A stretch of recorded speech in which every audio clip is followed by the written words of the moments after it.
Hey everyone, how's it going?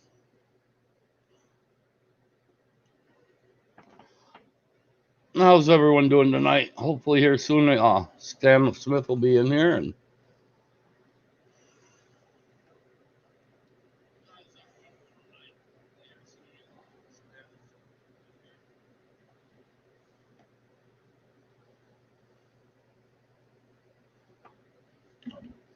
well, we're here to talk catfishing again tonight. So hopefully everybody enjoys. Hey Rattle Trap, how you doing, buddy?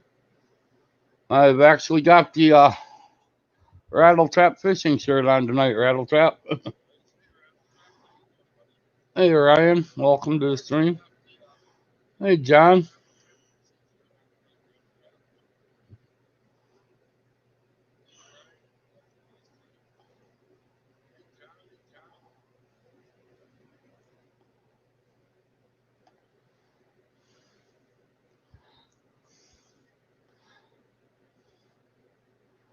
How's everybody doing? Hope y'all having a great evening. I have to go out there Friday, Mud Tramp. Friday and do a little fishing, but didn't catch anything.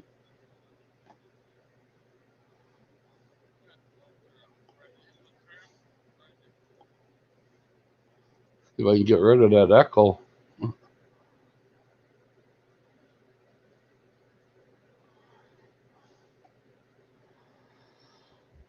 Just catfishing in general.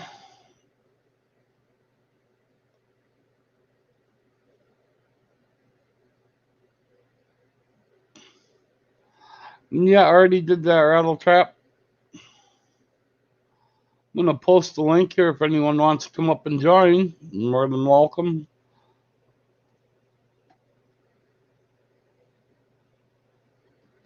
Hey Willie, come on up, bud. Becca, rattle trap.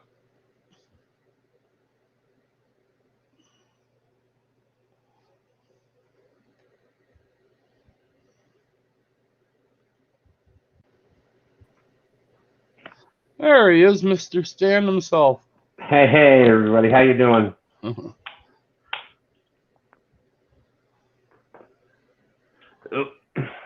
Trying something a little new there tonight, Yeah, Stan. I've got it live on Facebook as well as YouTube. Oh, awesome. Yeah, I've been trying to get going here. This weekend wore me out. Had my granddaughter since Friday, and we started out was going to the movies, and then my son, myself, and my youngest granddaughter went fishing Saturday night. Just That's cool. No cameras, just a little something to do. Fell and busted my. Go ahead. Hey, NKR, how you doing, buddy? I'm glad to have you in here. I ended up falling in the mud and busting my ass on Saturday night, and then going out fishing Sunday morning on my son and I's normal Sunday morning live stream. And yeah, where's your son at tonight? He works. He's a commercial electrician, so he works Monday through Friday. He gets up at 3 o'clock in the morning, 4 o'clock in the morning, something like that. We'll have to get him in here sometime. Yeah, I'd like to try to keep doing, and he's a huge deer hunter. He loves hunting deer. So even now with the time change, right after work he just jets to the hunting spot, and even if it's only for an hour or two, he gets out. He's out there almost every night. He's got a few deer already this year. But I'd love to try to be able to be out there live fishing as many times as I can, but it's physically I'm having a hard time getting there yet, between going on Sunday and then trying to come back Monday night and get out there. I almost was going to hey Avid, how are you?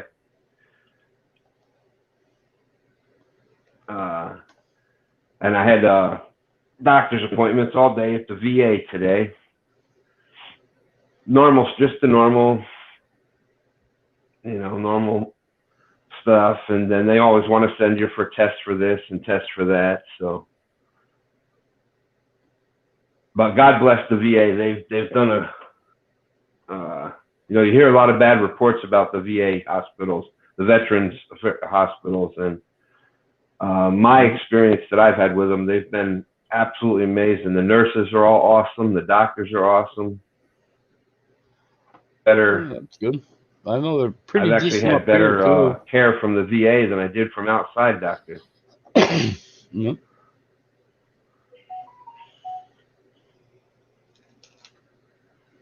I was able to get my old laptop going. So the only thing is it has no, it's the old laptop, and I think that from the monitor to the keyboard, I think the wafer cable's messed up in there, so I don't have any sound on that. So I still have Catfish Weekly up on that. Yeah. You can always disconnect the monitor right off of it and put the AV cable on it and run it to a flat panel too, and end up getting sound that way. Well, that's Run good. a speaker sound cord across. And I got quite a few of the, the old flat desktop screens. Yeah. Unbelievable that I just can't believe that how much of this technology stuff that I've picked up from trying to just do all this stuff. I'm still learning myself when streaming. Yeah, I was actually shocked the other day that I was able to help you out with that rotate situation. That was like the only reason I was able to do that is because I had the same exact thing happen when I was trying to stream the first time. And the only other thing I haven't figured out is how to get it to switch from facing and rear facing for the camera. What on the phone? I meant for StreamYard. Yeah, for StreamYard, the phone itself, for switching it from this side to the other side, switching the camera. Yeah. Well, on StreamYard, it's pretty simple. You just go down to the cam settings. Then when you hit cam, it'll come up with it should say front facing or rear facing, whatever. And like I always, most of the time you have it on the front facing phone so you can see the screen, but then there's a drop down. So you hit drop down and then it goes rear facing on, front face off, and then you click on that one. Then it switches it over to, the actual camera. I'll have to check that out. I tried everything the other day to get half crazies to flip, and I couldn't get it to flip even. And you're saying even on just regular camera though, just on when you're not streaming? No, my regular camera I can do that, but I just couldn't get it to do it when StreamYard was up. Oh yeah, when StreamYard, it's right on the bottom. You got it says mic, and then cam is the next option. You hit cam, and in there somewhere there's a drop down. It'll say front facing, rear facing, and whichever one you have turned on at that time, that's what'll come up first. But you hit the drop down, and it'll go to the next one. Then you click on that. I mean, it's not instantaneous. It's not like somebody said. There's another StreamYard isn't the only one that you can use, but for StreamYard, you got to go through the steps. Some of them said on the other streaming devices, all you got to do is click a button. It switches you on the fly, like while you're right there. But StreamYard's a little different. It might have even been Avid that said that. Yeah. I don't mind that NKR fishing. I get so much help. He's a young kid that's coming up in the YouTubing world. That's awesome. I always love to see the youth coming up and fishing and hunting, outdoors, YouTube, whatever that as long as they've got something that they like doing, and that's our next generation. That's what's going to keep America, hopefully. Man, I get a kick out of him. He goes to these flea markets and stuff like that and buys some nice baits and tackle boxes and rods and reels.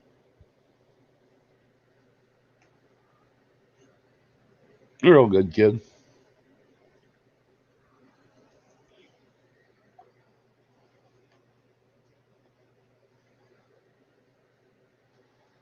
I'll put the link here up again. If anyone wants to come in and join us, you're more than welcome to. Avid, come on up. Hey, Norm, you're welcome to come up. Norm, how's it going?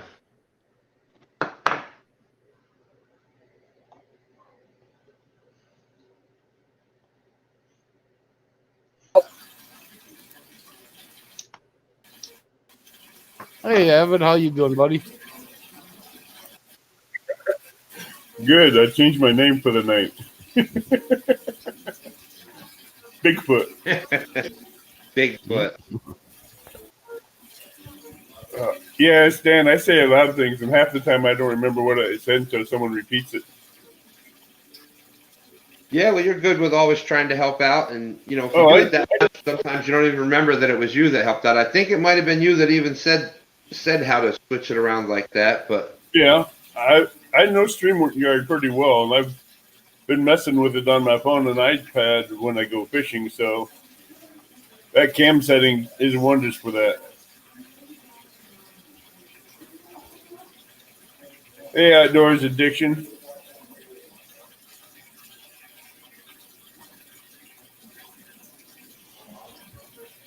so has anybody been fishing recently, other than the ones we've seen?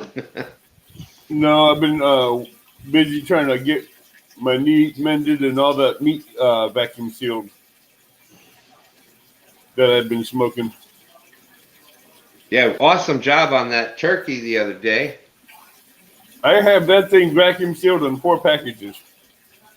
I don't know how you were hobbling around and stuff to get that all done, because I know that knee injury. That's Try Oxycontin.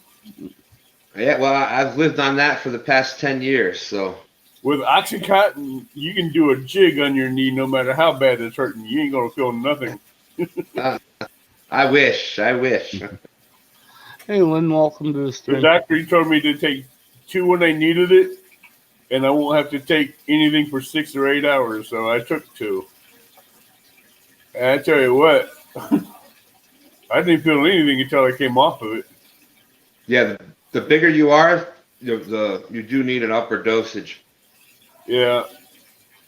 She gave me 400 milligrams, and she says if you need 2, take 2. But don't go over 800 milligrams. But that helped me get a lot of stuff smoked. It sure did. Heck, I was over, I'd say, 250 pounds of meat. Briskets, turkeys, chickens, ribs, hams. Yeah, Man, but you said that turkey was all gone. You ate all that already. it's gone. But I did another one. That's I cool. did another one yesterday. Mike Kaufman, how are you doing? Hey, Mike. Hey, Mike Kaufman, glad to have you on again. That first one was so good, I wanted another one. I hear that. Nothing better than turkey sandwiches. Especially when you take a turkey, instead of putting it in the saltwater brine, you take 4 or 3 1-gallon cans of pineapple with a pulp in it.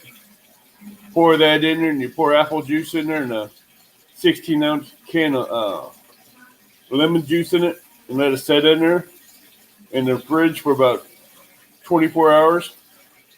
Take it out, drain it, and just put it right on the smoke after you split it. Mm-hmm. That juice stays in that meat, and I mean, it makes it sweet and tender. I bet it does. My grandmother used to use regular applesauce. She'd mix them with brine. I've never did like that cider for the brine. I always like something sweet, like a natural tanginess, like She pineapple. used the applesauce, not the cider. Oh, the sauce? Yeah. That works good. Yeah. My grandmother used to lift the skin up and spread underneath the skin with the applesauce, then put it in the oven. And she used to take that syringe and fill it full of it and pump it in there. And That's good, especially when you if you get it pumped in the meat and have that meat have it underneath the skin. And you take some butter and just coat the skin of that to where it becomes crispy. That is good. Yeah, most of my injections for Norman, I will do a video on teaching you how to smoke meats. most of my injections, I've got butter. I've got some sort of spicy, usually a good hot sauce, and then I've got a sweet, which is usually some sort of apple or brown sugar or something along those lines. Especially for poultry, any kind of bird. That Anytime I do so, like a poultry or a bird, I use Louisiana hot sauce, butter, and brown sugar, Yep. and maybe a dash of garlic and onion powder. I don't use no salt because the meat already has enough salt in it from what it was fed, and the grains, and then the salt blocks.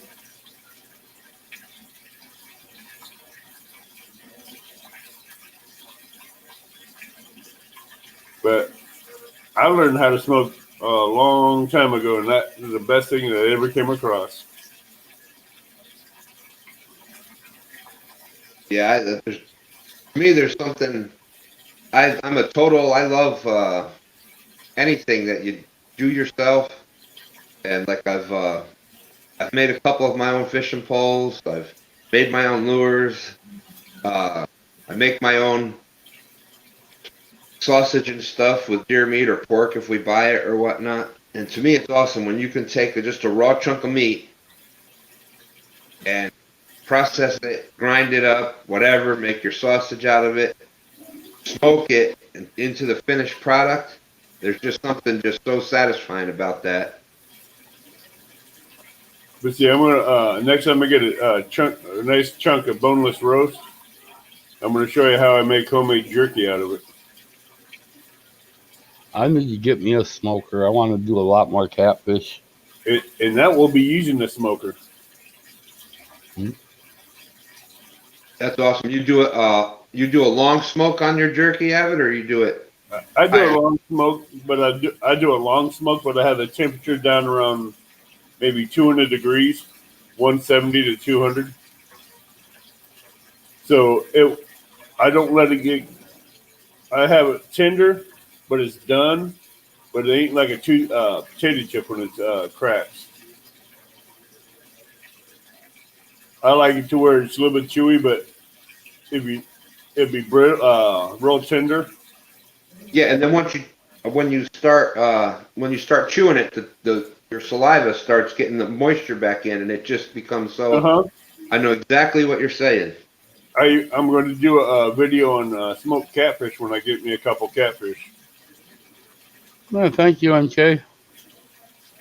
I want to get a couple, maybe 10, 15-pound cats, flay them, and make some smoked catfish out of them. Do a video on that.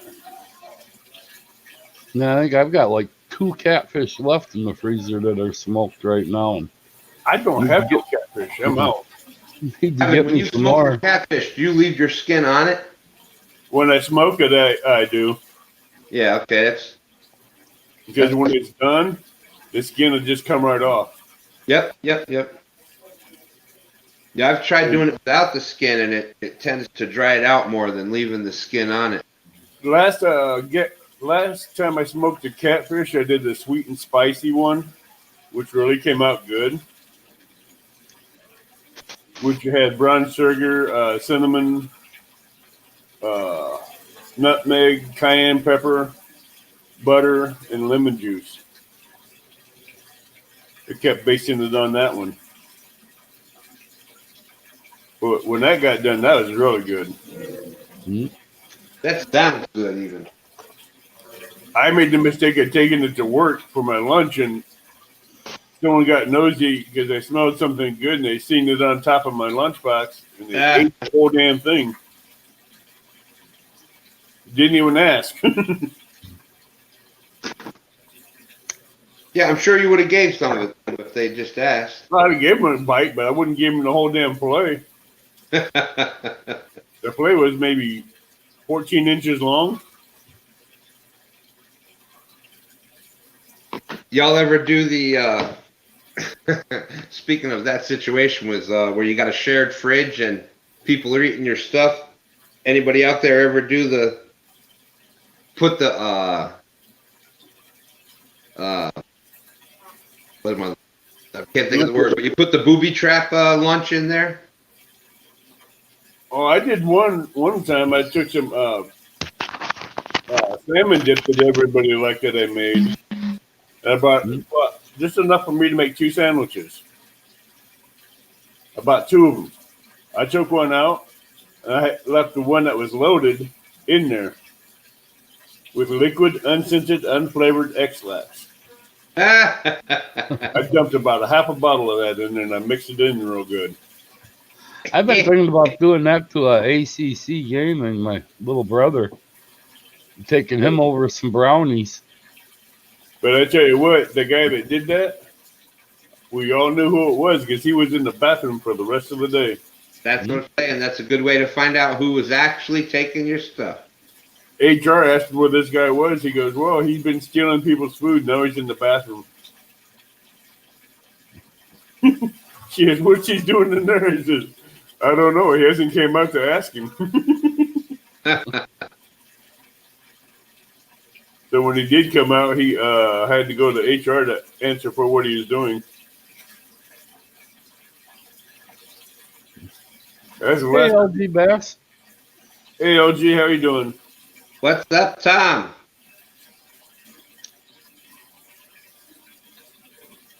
Oh, quick update. My last Friday will be the 20th of November, and I will be back live on Fridays on.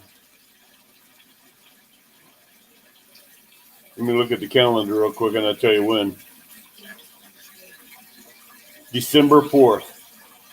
Because Mark has Friday nights covered for the rest of this month. So I'm going to let him finish off the month on Friday nights, and I'll be back on Friday nights on December 4th. Oh, that's good. Glad to have you back. Trust me, I'll be glad to be back. Oh, one ton snuck in, and I didn't even notice him come in. Hey, One Ton, how you doing, bud? Ton VA shout outs. So we got Art, we got Josh. Who is it we got from 1 Ton tonight? I got my new hat too today from Rattle Trap Fishing out of Florida. I see the green is invisible. Yeah, it makes me look like I've got half a head when I wear it live. Matter of fact, thanks for reminding me.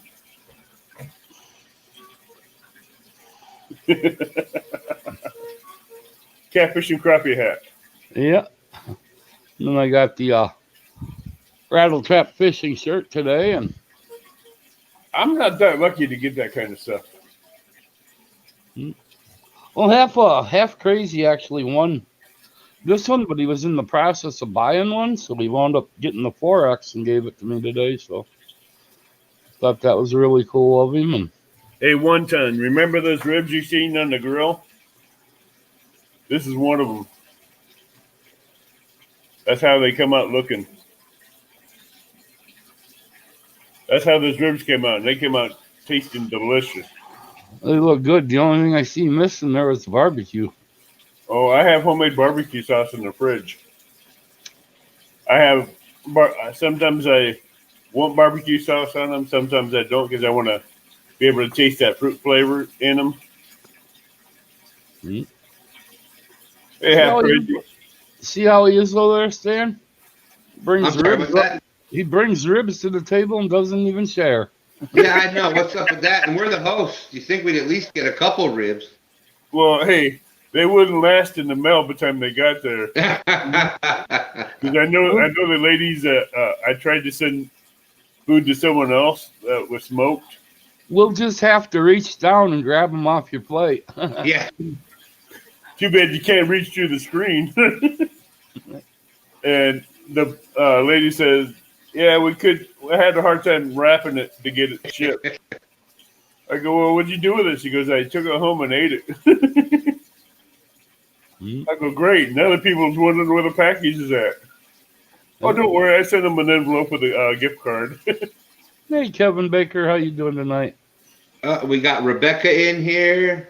Yeah. There's my buddy Mike Kaufman. Yeah, bet. come on up, people. What a great job. You know, he's been showing a lot of support in a lot of different shows here. I was Who's that? Mike Kaufman, Facebook friends with him. I don't know how we kind of, I I'm tell you still what, new to all that the type of stuff. But, there's one person I predict should win one of the Golden Whiskers Award, and that would be the number one subscriber, Maurice Kaysen. Yeah. He should win an award because he's been in everybody's channel. He subbed to everybody's channel. He supported everybody. He's helped me when I started out. He's been my number one subscriber, and every time I have a question, he's there to help me with it. Yeah. I was surprised he came up in one of my lives, too. It was really nice of him. Oh, he came up in your live? Yeah, he came up in one of my past lives. Man, I missed that one. Hmm. He said he wasn't going up in anybody's lives until he did mine first. Uh-huh. But he was in your chat, Ace, or he actually came up on the panel? I think he was out fishing one day. Or maybe it was Michael Morello. It was one of them anyway. Came up. They were out fishing, come up live. They were fishing from the bank. Oh, probably Michael. Because I know, hey, Headhunter. Coming up, bud. Yeah, I've put the link up there a few times. I'll put it up here again. Yes, Headhunter, I consider you a good friend, too. Yeah. I don't know about Norm. I mean, he got rid of the best boat he had. He got rid of the SS Minnow. That's all right. He's got another one now, so. Some days I have to consider the source with him. Yeah. Anybody can say anything they want about Norm, but that is, if situations were going down and I had to have somebody watching my back, the way that he accepted the challenge and put I know everybody still busts bananas about the leggings and stuff, but that's a man of his word. The leggings. Every time you say that, I see that picture of his thumbnail. But that was a man of his word. He did it. Oh. He accepted it, and so I would gladly have Norm with me anywhere, anytime. Yeah, I would too. And look at this excuse he's using right now. I have to work tomorrow, or I would laugh my ass off, Ace. It's only 33 minutes left before the end of our show. That's a lame excuse. We know you're not going to bed in the next 33 minutes. No. 32 now.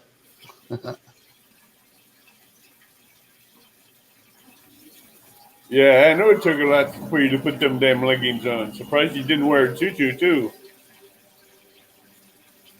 Well, one ton. I'm pulling for y'all to win something. What? They had the question up there. Who else do y'all think will win? I would like to see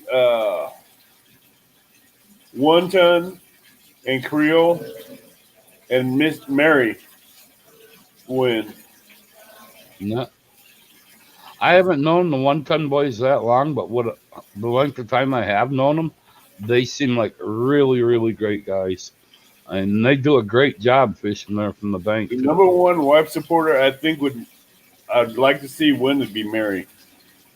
That's right, because she's got those 3 kids to watch when Norm is out there fishing. Plus, she let him go on 2 meet and greets. Going to let him go on a 3rd meet and greet, which hopefully she can bring him on the 3rd one.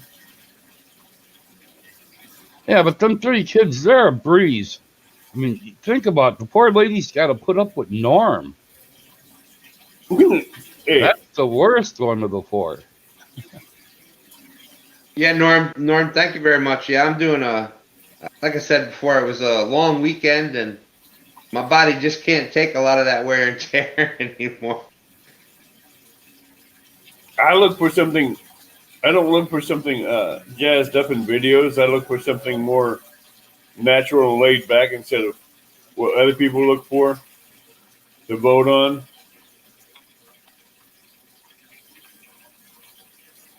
Hey, Curtis. Francis. That's Okay. Curtis from Rattle Trap Fishing. Okay. Hey, Hey, Francis, how you doing tonight? I'm doing good. I was going to say, it didn't sound like a guy's voice. No, that's Francis. How you doing, Francis? I'm doing good. Just cleaning, and we had that Chuckapoo storm out there.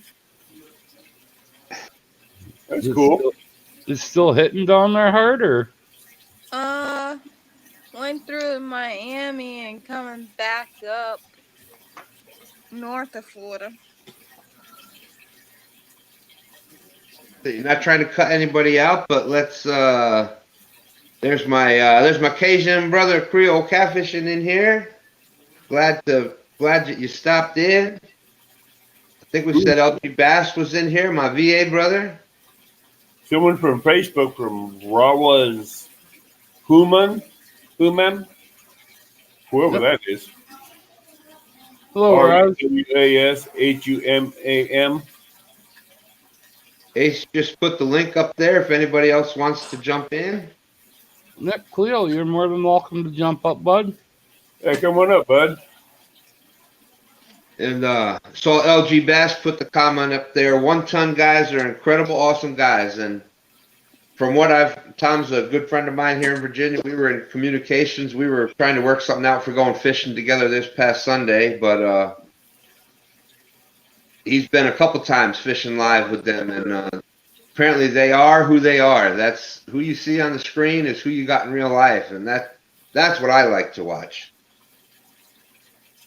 I knew I was going to like 1 ton. The first video that I saw from them is where they went fishing live it was in the morning. It started out like, I guess, 3 or 4 in the morning, and then once the light came out, they put up their breakfast, and it was that big pan of scrambled eggs and the rice, and they had the tortillas.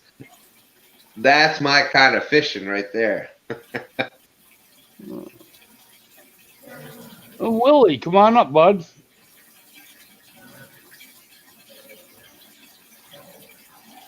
Willie had a video out where he went fishing in the windstorm. Wound up having a tree try to take him out. Willie had a video out where he went fishing. Yeah, that tree just didn't like him because he wasn't. He's trying to beat the tree every time he casted. Yeah. Yeah, I felt so bad about that because the whole story with that video is I was on live with my son. We've been doing Sunday mornings. We've been starting about 7 a.m. in the morning going live up until whenever. I agree with you, Headhunter. And that morning, we were out there. We had caught a few fish, and Willie was up there, and he was like, "Hey, you're going to be live for a while?" And we were going to stay live. We were planning on staying a few more hours. So like, yeah, sure, we'll be up here a few more hours. We'll be hanging out. Well, the storm came in out of nowhere. Willie was already on his way to the creek to go fishing. He was going to come up and go live fishing with us. So we were going to have him fishing live, us fishing live, and it was going to be a whole thing. Well, like I said, on the way to him getting to his spot, that's when the storm came into us, and it was just pouring rain, and which I would have stayed if I was just fishing rain. You know, I'm not that sweet. I'm not going to melt, but my camera and all that stuff will. I haven't done this long enough where I've got screens to tents to block the rain off the camera and etc. So we had to cut off before he actually came on. The whole reason I went out there was to fish on live with my son and I. And then I felt so bad. And then I see that he almost gets taken out by the tree. Man, I felt like a jerk. Yeah, I'm working on this little box I'm trying to make that'll mount onto. Once the tripod is up, it'll actually mount to the back of the tripod here and come up over the camera, and trying to keep the glare off from it from the sun and the wind and rain. I'm working on this little box up there.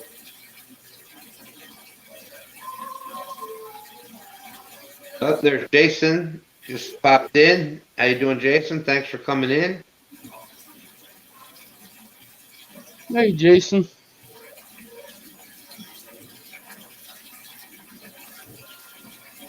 I don't know what the weather's like in the rest of the country, but we've almost went back to summertime weather here. It was pretty dang hot here this afternoon in Virginia. I've been wearing shorts for the last 4 days. It's been so nice up here.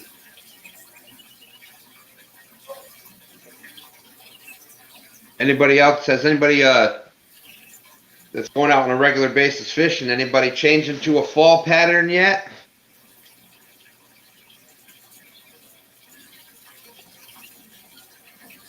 I'm working on getting my baits I want to use again.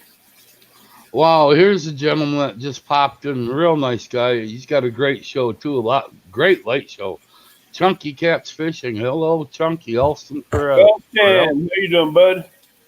Elston, thank you very much for coming in. I want you to send a big congratulations to your son on that big monster blue he caught there on your stream a few days ago. Awesome job. And you also did an amazing job last night on Palmetto's show. What a great job Palmetto's done with these. Yeah. Maybe just my opinion, but I've really enjoyed this whole series that he put out, from the rods to the reels. Some of those rod holders that they were talking about, the spring rod holders, I got a couple different kinds. I'm going to go through it. And hey, Creole, how you doing, bud? What's up, fellas? Hey. Team There Creole. he is. The bus driver himself. Man, Hey, Chunky, I just popped the link in there, buddy, if you want to come up too. Yeah, Hey, Cleo. Creole, I figured you could help Sabrina last night, since she's in your area, and fish with her some. Yeah, she fishes. She actually fishes closer to where I'm working, down there towards Kenner and New Orleans in that area. But she's not too far. She's about 2 hours from me. No, but she's always looking for someone to go fishing with. So Yeah, look, that ain't ever a problem. We have an open invitation policy on our boat. Trust me, it's just that's why when I met her and she said she was down there, I'm like, yeah, introduce her to Creole, and him and his family can hook up with her and take her fishing and stuff. yeah, get a little. Some big cats. Look, I was only down there when I was younger, but I was raised by. My father was occasionally, he was Louisiana as Louisiana could be, and I missed that, but he was the type that he would have there was always food for 20 people. There might have only been 4 people there. I'm the same way. I don't know how to cook for like 3 or 4 people. Neither do I. How to do that? He fed so much every night. We lived when I was a teenager. We ended up living in. We were in low income housing. We were like in the projects in this one little in the city we lived in, and I can't tell you how many people he just food and clothes and. Plus, you're saying she's wanting to learn how to do videos, and you could help her learn that by showing her how you do yours, so she can learn how to do videos and stuff. Oh, yeah. Anybody needs, and a lot of times it's not about advice on how. Sometimes it's just a little bit of encouragement just to do it, Because I find a lot of people, they hold themselves back from posting videos and doing the YouTube thing because they're afraid they're not going to put something out that's good enough. Right. Just do it. Just go out, even if it's a little short, little cell phone video. Look, the first video I ever put, that's all it was. We hurried up, got a phone, shot a little bit of video of us pulling in a blue, and that was it. 2-minute video. You got to start somewhere. Right. But that's where, since I wasn't close enough to be able to help her, I figured, well, Caroline Creole's there. He'll be able to answer the questions, help her, show her the guidelines and ropes, and be able to help her get her videos going and get a YouTube channel growing. Because when I first met her, she had 1 subscriber, and I kept flipping her up, sharing her link, got her up to 11 subscribers. So yeah, and it doesn't take long. I think, if I remember right, the first time I ever came in live, bless you, for one of the Catfish Weekly shows, I think at that time I had 18 subscribers. Like, right. I mean, it was less than 20 for sure. And then, of course, Stan, you were one of the first ones that jumped in and just started pumping me up and just pushing me to go for it, And, right. But after we started sharing you out, getting you pumped up, your channel took off and your subscribers went with it. Well, I actually got off my butt and started working at it. Like, right. I had the stuff to do it. I haven't touched that channel in probably 5 years, but I've actually been on YouTube for a very long time when we used to deal with race cars. So I've been on YouTube a very long. Now my race car thing the channel never grew because I never did much with it, but I bet I had that YouTube channel for 10 years. I had a YouTube channel for a long time before I went live. Yeah. Catfish Katie Collins, I helped her get her videos up and going, and now she's doing her videos. Yeah. Which is good. Creel, that was you were just you're I don't know, you're just an entertaining person. You kind of personify for people that haven't been there. That's what that's Louisiana life. Yeah. Right. But that's kind of what gave us the idea to do it is, I've fished all my life. I've catfished most of my life, but I never really considered myself a trophy cat fisherman. But I started watching these guys on YouTube, started out like everybody else does. Steve Douglas, watching some old stuff from Doc, Richard Jean, the fishing machine, started off with those channels and said, wow, this is really a thing. So kind of started about it from there. And like I said, you got to get you started somewhere. And the more I watched, the more I started asking myself, well, where's my Louisiana people at? Because I've said it in so many shows, and I'll say it again. I think we've got the best fishery in the country. Right there. You do. Because you're at the base of the Mississippi where it has that division. And right there, that's a fish hatchery for big cats anyway. Yeah, I mean, and we've always known that. I know what's in those rivers. We've seen them all our lives with the commercial guys catching their nets. That now, for some odd reason, the fish markets around here don't buy the big fish anymore. No. For about 20, 25 pounds, they don't buy them anymore. I don't know when that started. It had to have been recently, but hey, it helps us out. I catch a 20, 25 pound cat up here. The first people up to me are Asians, and they're willing to pay $10 a pound for it. Oh yeah, yeah. But the big fish markets, they don't buy them anymore. So what the commercial guys do when they catch these real big ones in their nets, they throw them back. That's good. We're getting probably, I'll say 30 and over. Those fish are now being put back by the commercial guys. I watched them one afternoon. We were trying to catch some slicker right there by the dam, by the house. And I watched the commercial guys put back to what had to be 60-pound yellow cats that they had in their net. And they put them in.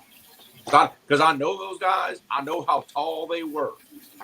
They short. They're over 5 foot tall. But for them to hold up a yellow cat and the jaw is right here and the tail be in their feet, they were big.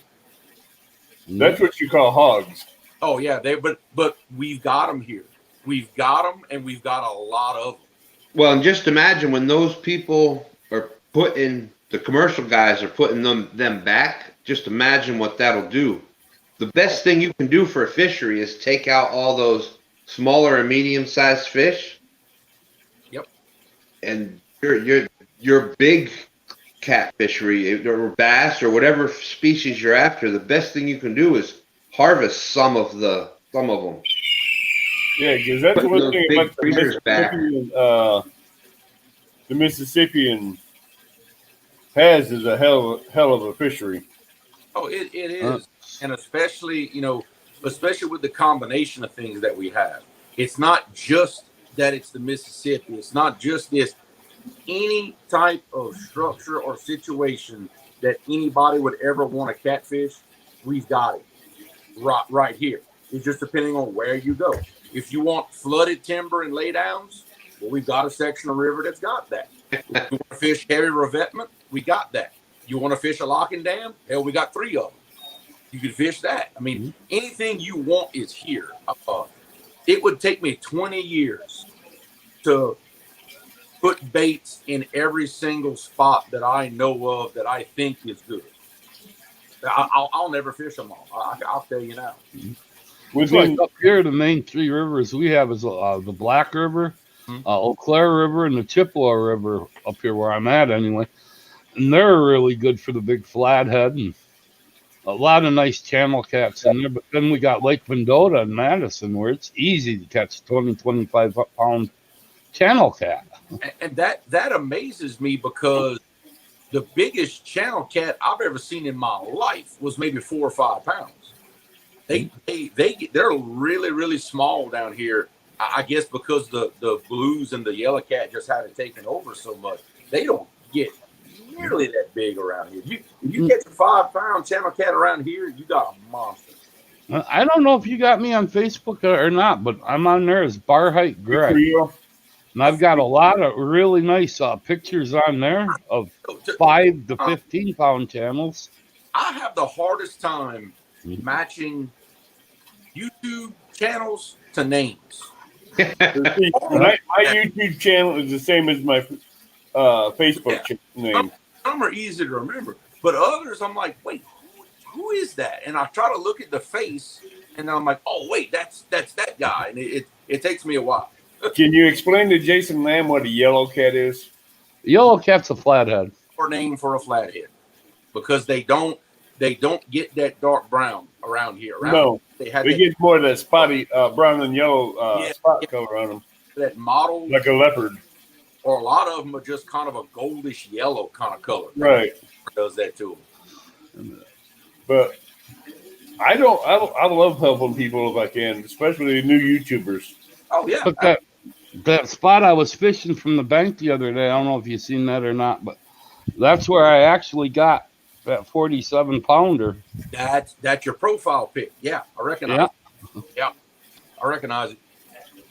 You got me in Facebook, right, Creole? I'm pretty sure I do. You're gonna make me go and check later on, but I'm sure I do. I'll send you a picture of a big cat I caught. Yeah. Yeah. Matter of fact, if you look at my slides, you'll see it. The one I'm holding, the big 5 foot long one. Yeah. For those that do have me on Facebook, I actually shared a post. It was a year ago today that my wife and I, the same day, both got new PBs. That was before I started filming for the channel. And it happened to also be last year today when LSU beat Alabama. So it was hold on, I gotta show this to Jason. Go Tigers! Yeah, baby. Is that what you're looking for, Jason? There you go.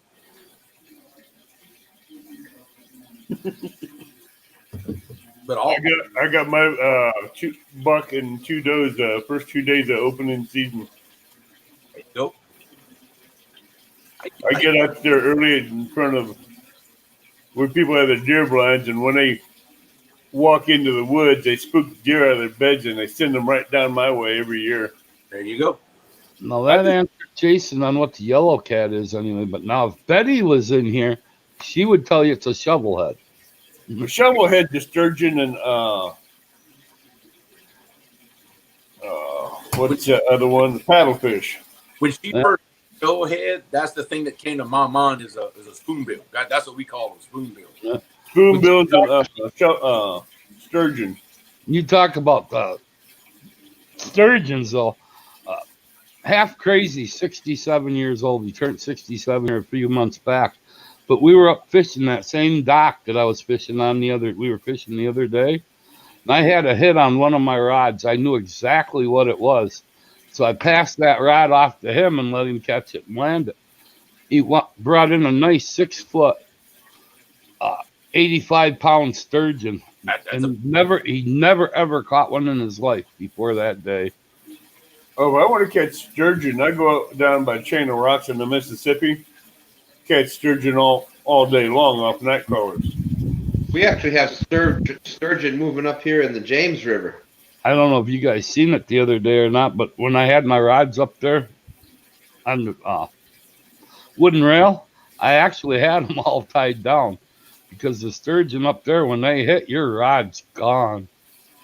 It'll pull them right out of that rail. Well, that camouflage rod holder didn't show up on screen. It was camo. It must be green.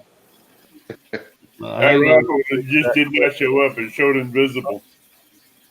Yeah, we would catch not some big ones. We would catch some small sturgeon every now and then. The rod holder I was using the rail, but this is actually just a dog leash you can buy at the dollar store for $1. There you go. Okay, that's why he didn't come up because it's green. Yeah, it was green. I looped it through the handle. That way, when you pull it up on the metal rail out there, Right. you set the rod in it. You just put the clip on the other end where the dog, or at least you clip to the dog collar. Right. Clip on it, and then you can just snap it right to the handle. And you don't have to worry about your rods ending up in the water. Yeah.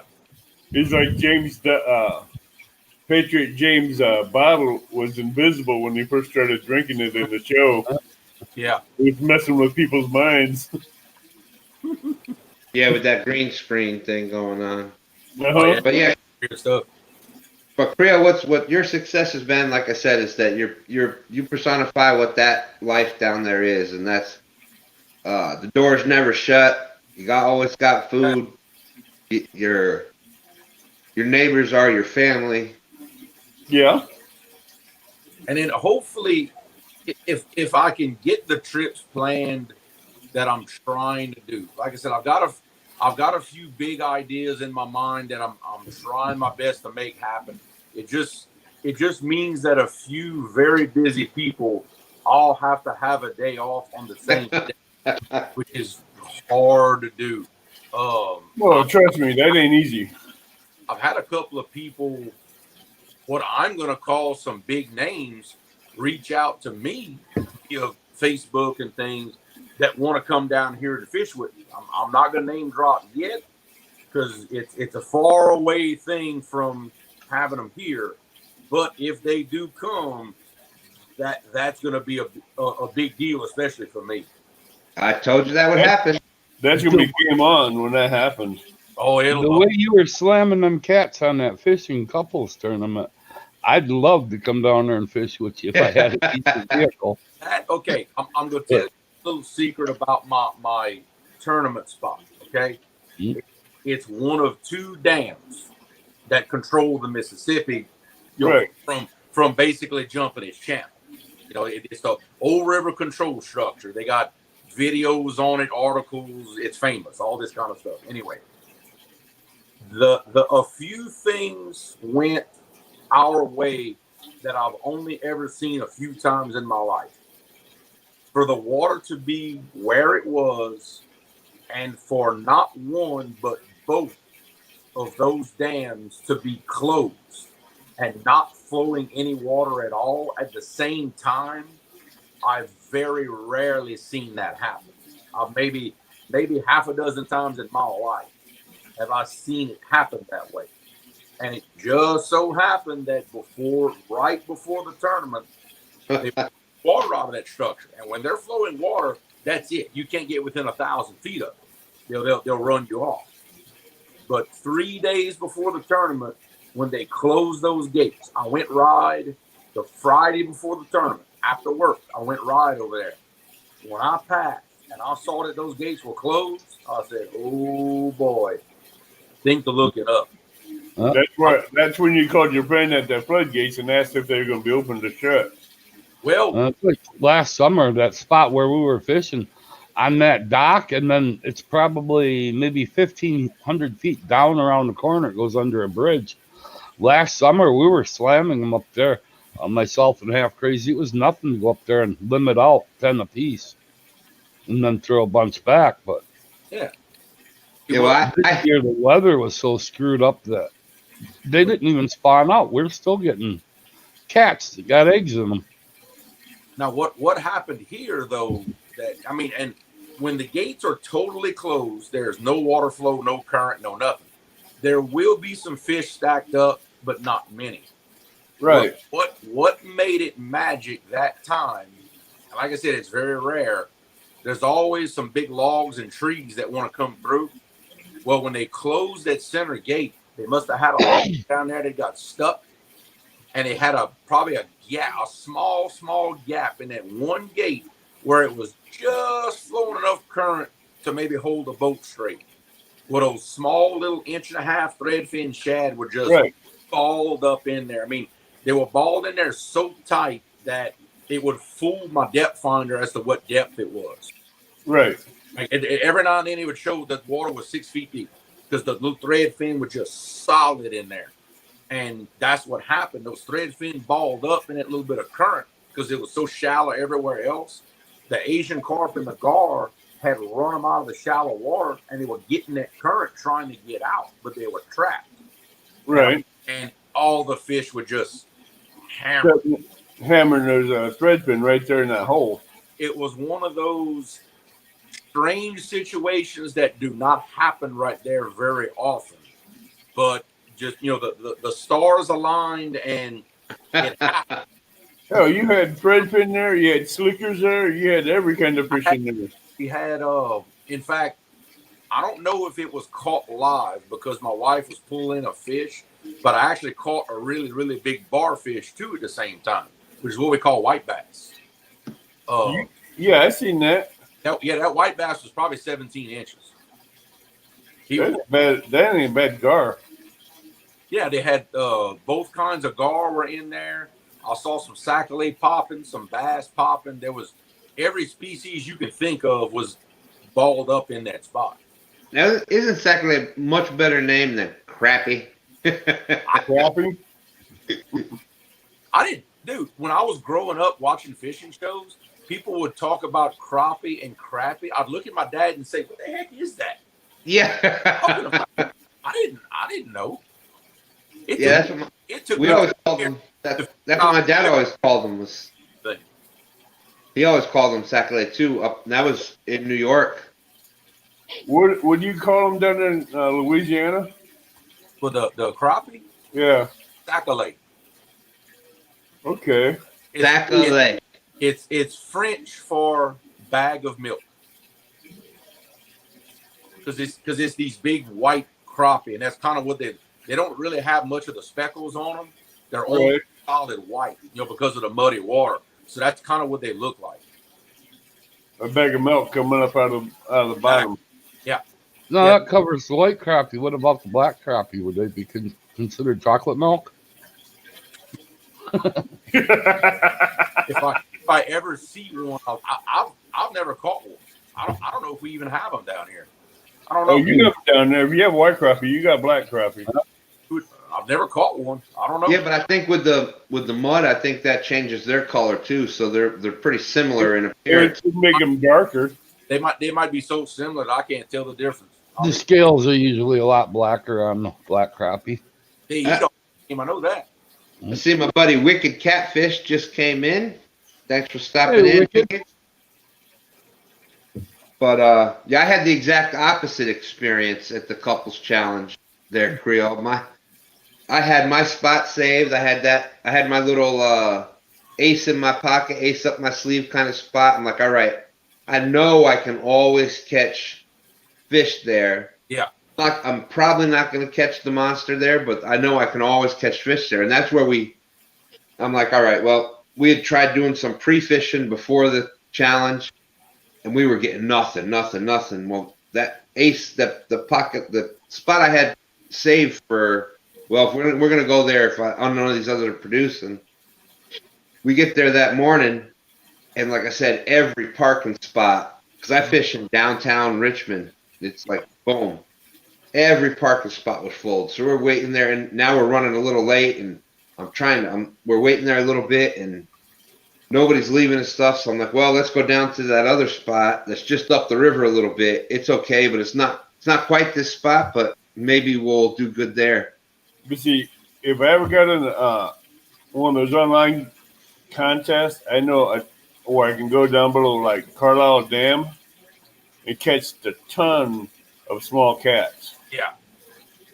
On cut bait or chicken breast, but I won't use chicken breast because I'd rather cook it. Yeah. And I'll knock the daylights out of them small cats from that big to about 4 or 5 pounds, if not bigger. That's You bring up chicken breast. Now, I was watching a video today, Justin Kayak, and he was actually talking chicken breast down today.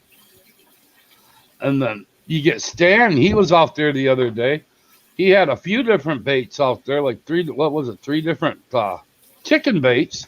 Yeah. And he was hammering them on lemon chicken. Yeah. Hey, See, I'm like one ton. I'd take a grill with me and throw my chicken on the grill and eat that and give the fish. all right, well, you can't buy a lot of baits for $1.70 a pound. That's what what I pay for chicken breast over here is $1.70 something a pound. And One time I am drinking a Modelo. there you go. Oh, you know what that is, don't you? if I got the choice between, if I could only go, if my body's only going to let me go fishing once in a couple of days, I'm going to go catfishing. If I could go out and get some bait and do things like that, well, yeah, I'd go do that and have some fresh cut bait and stuff. So all I'm saying is for people that if you've got the choice, you all of a sudden everything aligns and you can go fishing right then and you have no bait, stop at the store, get yourself a couple packs of lemon Kool-Aid, get you a pack of chicken breast for $5-6, cut it up, boom. You've got this much chance. I carry my bait catcher in the back of my truck. It's an 8-foot cast net. One nice thing about using lemon chicken for bait is if you pick yourself up a can of pepper, all right, and you're not catching any catfish, you got lemon pepper chicken to grill. But look, I tell you, and nobody can argue this because I know everybody does it. Everybody I know that fishes the way we do always brings what I'll call a plan B bait.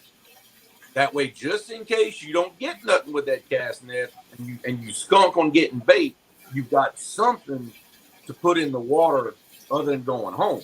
Mine used to be worms. You know what my plan B bait is? I don't anymore. Now, my plan B is chicken now. Amen, Creole. That's exactly my point. That's exactly what plan B bait is. To bait my live well and my frozen shad in the freezer. My number one bait's been chicken for years. I've fished chicken for 50-some years. Used to do it with my dad. You see, my number 2 bait is chicken liver, but I've always got a third with me. You get yourself a nice fresh loaf of bread, and if you're not catching them, wait a minute. Make that bread into a ball and put that on your hook. Dough balls work good. Work really good too. Hey, little guy. My little one. He don't want to go to sleep just yet. You see, there's the fisherman in the family right there. I got a live well aquarium in my room with about 40 bluegills in it. They have great. And I got about 7 bags of what's going on, brother? Shad in the freezer. Oh, wait, get up, camera. Yeah, crazy. Jeremy, there's your fisherman right there. That's the fisherman of the whole family. That's the one that's probably catching, and Dad's showing him as his. That's how he won that couples fishing tournament. He loves to ride in the boat. I can't get him to hold a rod and reel just yet, but we're working on that. I love that video where he was in the boat with you and your wife there, and that's what fishing is about. Oh, he'll love. Well, what we'll do sometimes, we'll take a break from the fishing. I'll get him and Laura in the boat, and all we'll do, no rods and reels, nothing. We'll go ride the river, And like I said, I've got that Lowrance unit that's got that mapping feature in it. I'll Hey, make Mike. of just going scout spots and map the river.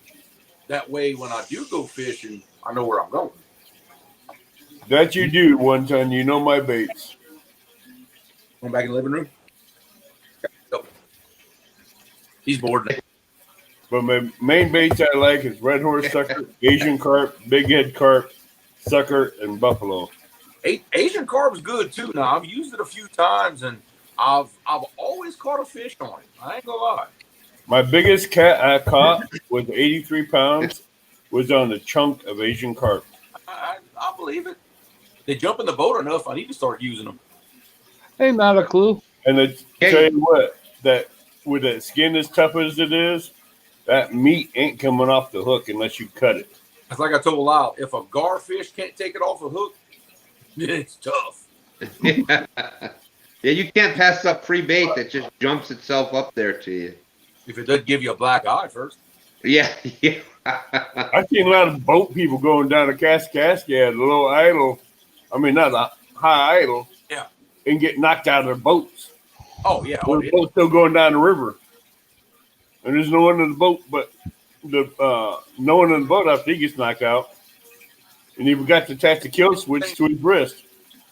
Well, hey, I got a question. You mind if I ask it? I think you know what it is. What? I'd rather not. Okay. I got it still out. I've seen a lot of people get knocked out of their boats with the boat still running and they're going down river. Look, I watched a couple. We were parked at that same hydroelectric plant where I bumped at, trying to catch some bait. I seen this guy blasting through there, brand new, nice, pretty express, big, pretty center console. When he cleared the end of them turbines, I said, "Here we go. We fixing to have a show." Sure enough, five of them jumped in his boat all at the same time. Look, you swear you threw a bunch of snakes in that boat. Them big carp were beating and banging all inside that pretty boat. I said, yep, yeah, that's what you get. I can't You need having a good day. Leo. Hey, I was out on a John boat. I was out in a John boat one day and going along this little stream, and I had a snake following the boat, and that thing come from the front of the boat back at me. And not being able to swim, I sure made it to shore in a hurry. Yeah, so Wound up just being a little pine snake, but still, it wasn't. That sure is what the best way to learn how to swim. That's how I was taught. My father said, "Boy, you're going to swim or you're going to sink." But I wasn't swimming, trust me, Stan. It wasn't all that deep, maybe 3-4 inches over my head, but every time my feet hit the bottom, I could bounce back up. Back Get up. myself closer. Hey, got a clue. 110 is that left cheek or right cheek? I think that's art tonight in there. I know, but they call it either him or hands-on, left cheek or right cheek. that's nice. But yeah, that the day of the couples challenge, if I could have got to that spot, I don't know if I would. I don't think I would have beat the 23, but I would have had a hell of a lot more than 2. Because that We had our share of stuff go wrong, but it was all before the camera turned on. The first when we put the boat in off of the landing, see, we don't have any docks around any of our landing. We don't. You either got to nose the boat up to the landing or in the rocks. So I get the boat off the trailer. I pull it up. My wife's holding it with the rope. I go park the truck. I come back, and the boat is sideways against the ramp. And I'm like, what happened? Well, apparently, as I was pulling away, a barge came out of the rock, pushed a big wave, and took my boat, picked it up, and set it on top of a rock. So I come back, and I'm like, and naturally, the rock was on the back of the boat. And I'm trying to shove this big old boat off this rock right before daylight. It's foggy, and I know I'm being late for the tournament. Well, as I shove my boat off, it takes my transducer bracket and bends it. So I'm producer isn't reading anymore. So I'm like, oh, no. So that's how I started off my morning. Finally get close to the spot. It's so foggy, I can't hardly see anything. I finally get to where I can see. I start running wide open. Then when I'm going to the lock, I'm thinking, hey, look at that big old log coming down the channel. That's odd. Well, I start looking good. I'm like, wait a minute. Why is the current going around it? It ain't moving. And I was like, oh, no. I hurried up and I throttled back. Right then, the water was about 14 inches deep over the top of that big sandbar. I didn't realize the water had dropped so much. I could hear my boat skidding on the sand. Oh, my God. And I had wings. Motor up and go through it and idle through it really slow so I could still get to my spot. I almost didn't make it there. You always beached yourself. It was close because luckily that big boat I got, it has the we call them beaver tails, but it's got them big sponson pods on the back, and it holds the back end of that boat. I can float that boat in 12 inches of water, as heavy as it is. So luckily I could pick my motor up enough just where it would suck in some water, and I had to idle through it to get to the spot. In fact, when I went live, that's why I was going so slow. I was idling down that sandbar. It's about a quarter mile long. Damn. I had my share of troubles, but at least it happened before I went live. And once we got there, obviously everything started going our way. Yeah, that was me too. It was like I said, the first spot, no parking spots. We go up to the next one where I'm like, all right, we'll do okay here too. We should get some pretty good ones. The dock, we had some high water. It damn flushed the dock downstream, so the dock wasn't there. Yep. We go back to the first spot that I tried to do, and they had the cops and the fire trucks had that spot totally blocked off. We go up to another spot where I've been doing my Sunday lives from, where we've been catching some fish pretty regularly there. And there was a kayak, because it's actually a kayak offload spot is what it is, but it's just a small, it's maybe 100 feet of space on the river. Yeah. And they got a kayak launch and takeout spot. And then off to the left is where you're allowed to go fishing and stuff there. I got you. But it was just a whole kayak class thing. So there was just no fishing there. So then we go to another spot, people are already there. So this was like, and by now my wife is like, that's it, we're done, we're not fishing. She's not a morning person at all. So it's like, I got up early, we tried this, it's not going to work. I'm like, well, darling, just go to this one last spot. Yeah. And we finally went there, and we caught those two right away, and then nothing the rest of the day. But hey, good night, Wicked. You won day one. Nobody can ever take that away from you. No. Hey, Against two guys in some boats. And there was for the people that I went against, JP3 and Patriot, to not get anything. And I talked to, there was a bunch of people that were coming back in from because it's by a boat. It's the public boat launch that was there. I was just upstream from that a little bit, and so I was speaking to some people, and they were like, "No, we didn't even get a bite. Nothing. Nobody caught anything." So even though it was a couple little dinks. Creel, if you'd have stayed at that spot, I think you would have had well over 85 cats in that boat. Oh, there's no telling.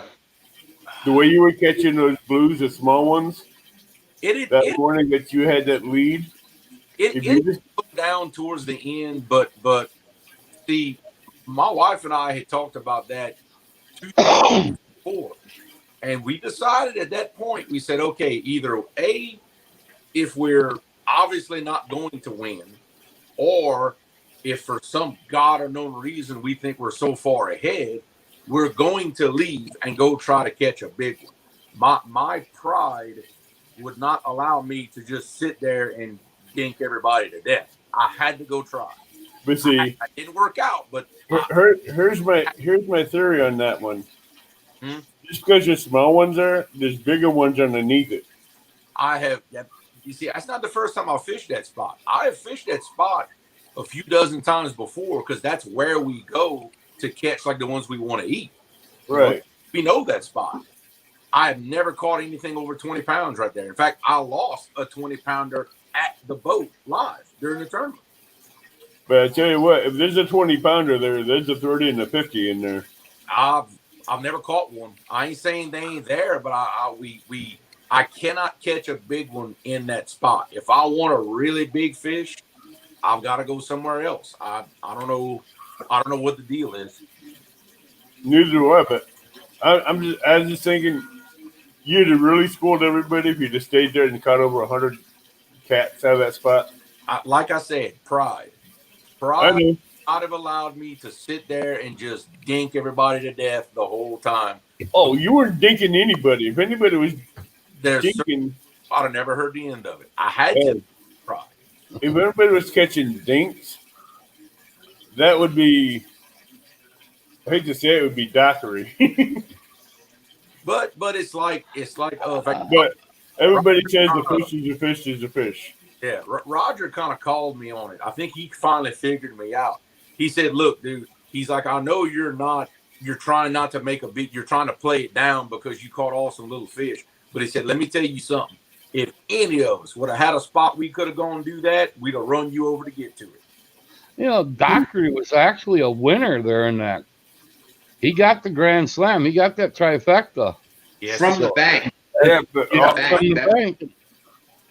From the bank, that was a trifecta.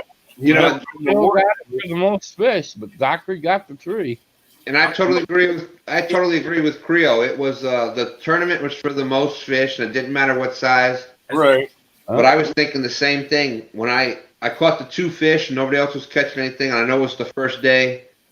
I don't know if anybody saw it or not, but I put a bait on. Mm-hmm. Put a bait. It was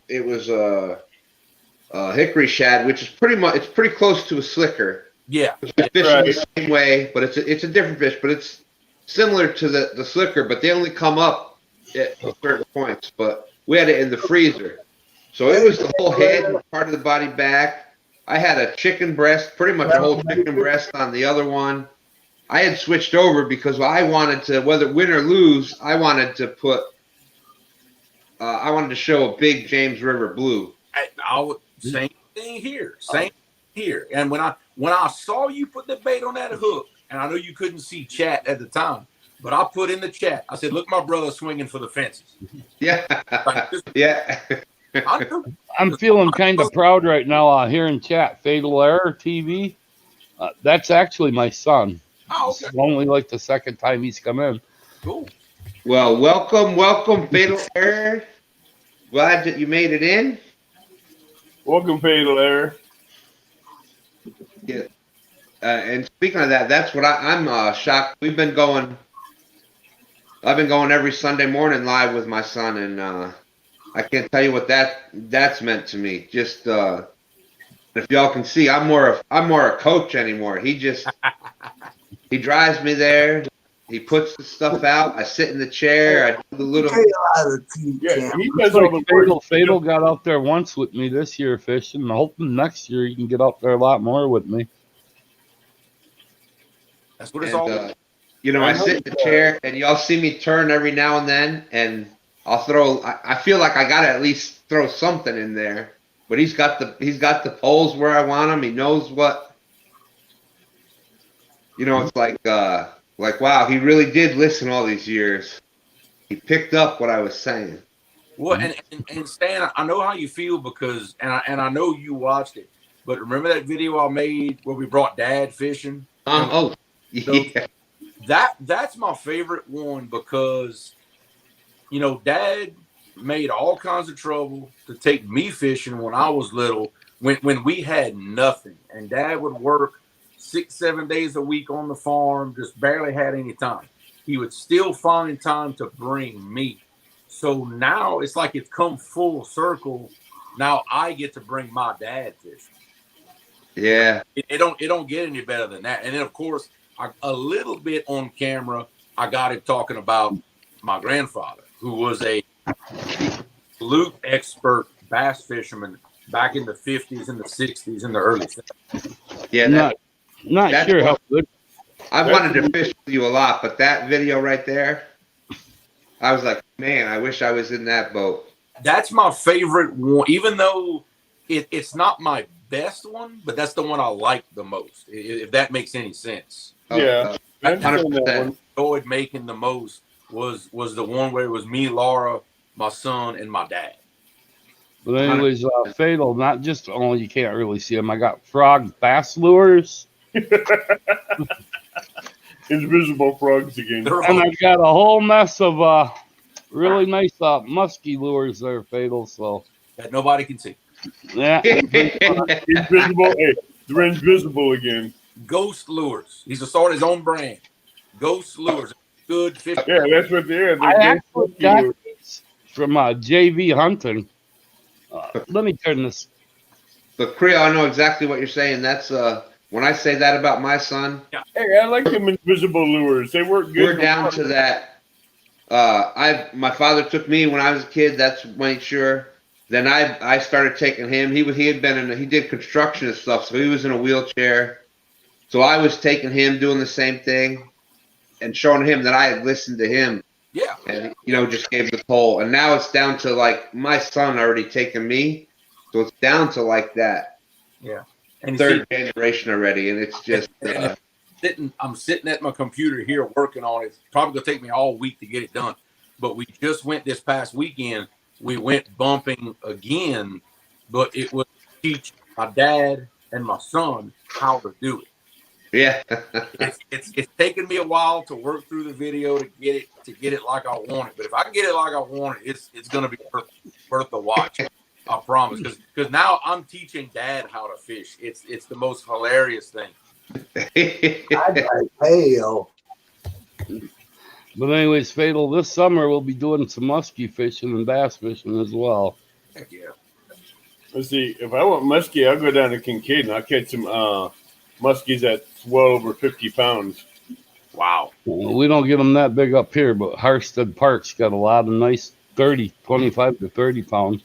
I got a bass tackle box that has musky lures over that long. Wow. I made a broomstick. Took a piece of a broomstick and put hooks on it and hey, if it works. Some bucktails and stuff like that.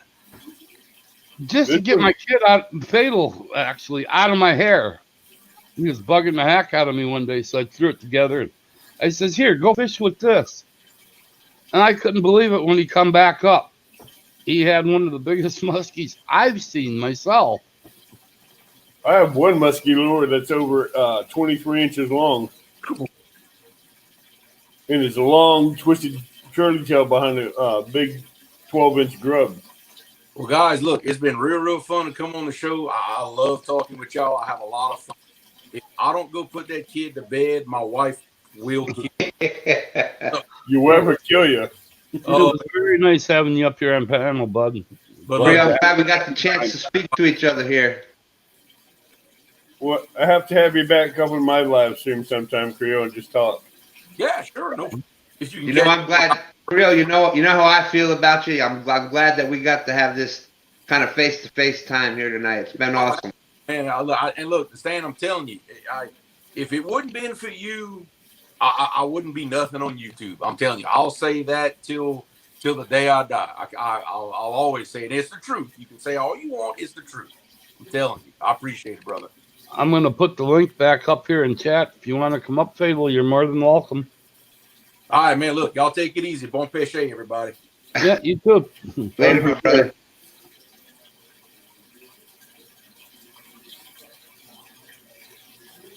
Now the room goes quiet. I got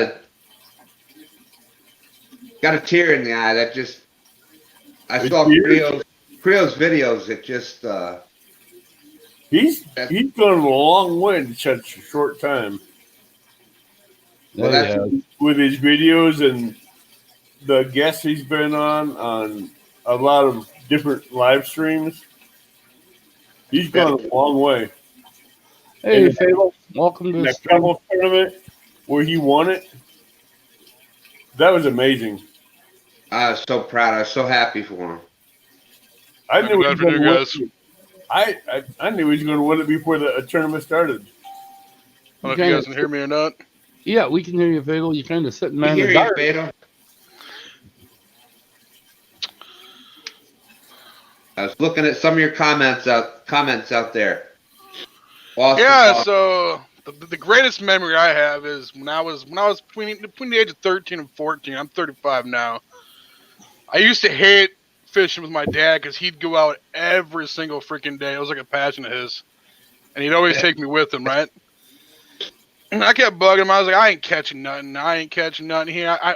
To me, I didn't really care. I was doing something wrong. I was more likely out, looking for frogs and snakes and crap like that, turtles. And one day I was pestering him so much, and like he was just talking about this, and I kind of mentioned a little bit in chat. He made me this broomstick, painted it yellow, musky, with some like feathers in the end of it, probably 12 inches long, maybe a little less. Yeah.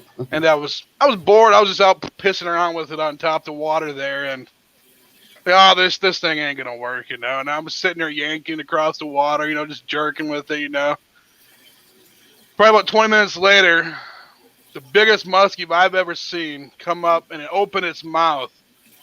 And just before the son of a gun bit the lure, I yanked my dang bait out of the water, and ever since this day, it's cursed me. I've never caught a muskie since this day. But when the muskie's coming up, don't jerk and wait for him to hit. yeah, well, I was like, oh, shit, I must have been 14, 15 years old, and I was bored out of my mind. I was ready to go home anyways. As a kid, it was all about, shit. When I was that age, I think it was the Nintendo 64 craze. So I wanted to go home and play video games. So, but that makes sense. But no, I mean, here and there. I mean, I mainly do catfishing like you guys, but I don't catch the big ones like y'all do. I go to this place up by Chippewa Flowage there. It's got a little dam there. It's got nothing but full of sturgeon and some cats and stuff like that. But last year, the only fish I caught, I used to work at a sand mine last year, so before they went bankrupt this year. The only fish I caught last year was, I think it was a 68-inch sturgeon. I caught it in the belly. So on my way home and had to reel that sucker broadside, fighting the current and fighting the turbines and crap. I didn't think I was going to get them in there, but I did. I was going to say, that must have been a hell of a fight. Yeah, it took about a half hour, 45 minutes, but I run big poles, 120-pound test line, because when I yank my catfish, I like to get them out fast and quick. So, but that's the one thing about circle hooks. You don't yank on them hooks. You rip the hook right out of their mouth every time.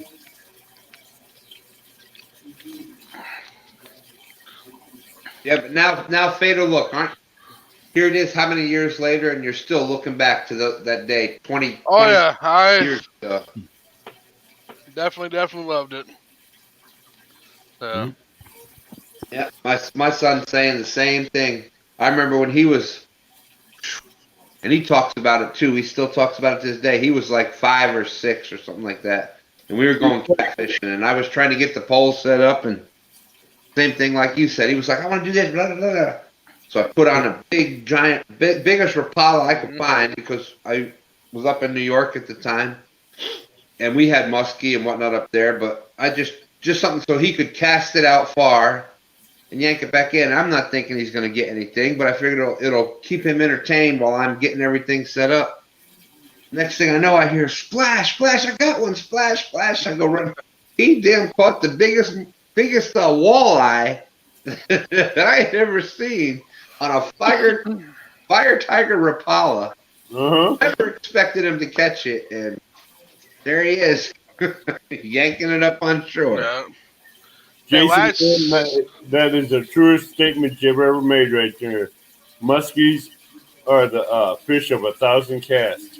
Yeah. Hardest fish to ever catch. Well, we have I've been hearing stories from the guys at the sand mine there. They're like, oh yeah, go up to Lake Holcomb. You catch a muskie almost every catch. I went up there and I must have sat for 4 or 5 hours. I didn't catch a single one. But that's where they say muskies are a fish of 1,000 casts. But last year, I have a 6-year-old daughter. She loves fishing, thankfully, and she's caught how many bass last year? 16 bass, good size, probably about Well, for here, I mean, 4.5, 5 pounds is good for us. We caught about what, 7, 8 of them.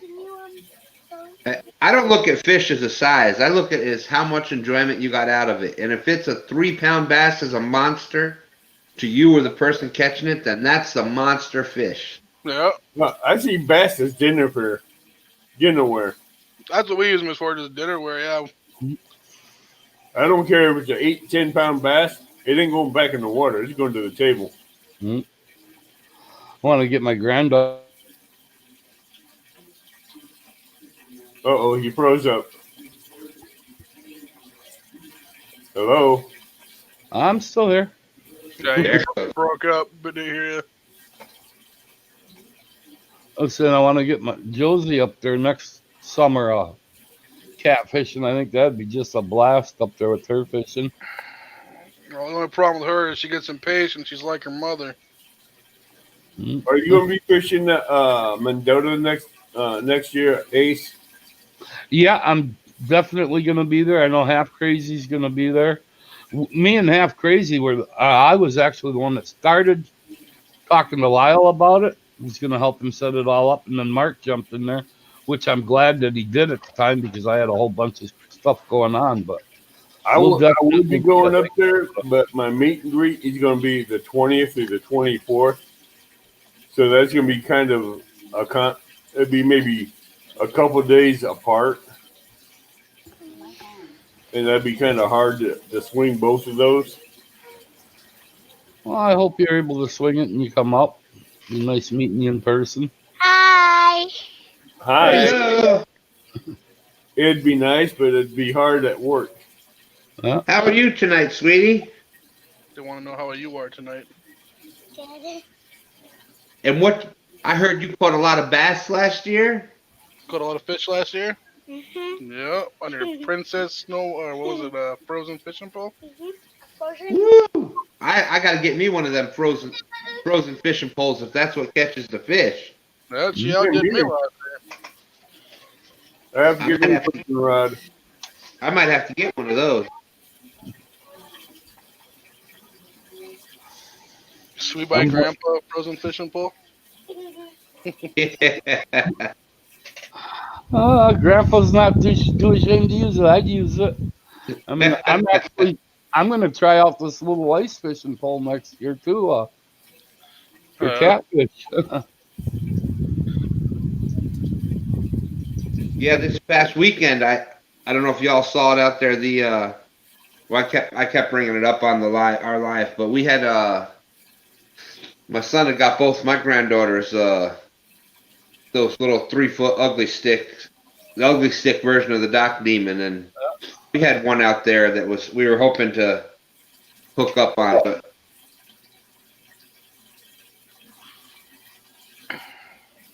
yeah, there you go. What happened? I'm still here. I was just wondering what happened because I was trying to share something in Messenger to someone that was looking for a buck.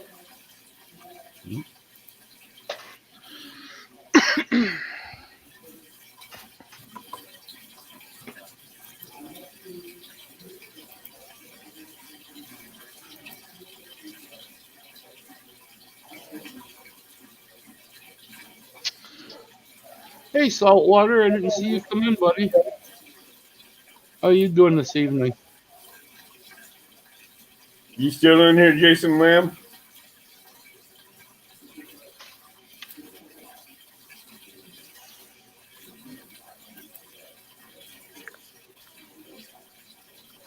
Hey, Josh.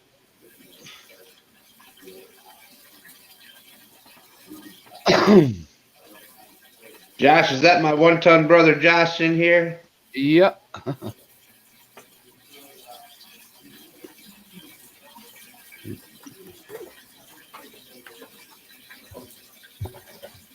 I think that's Art.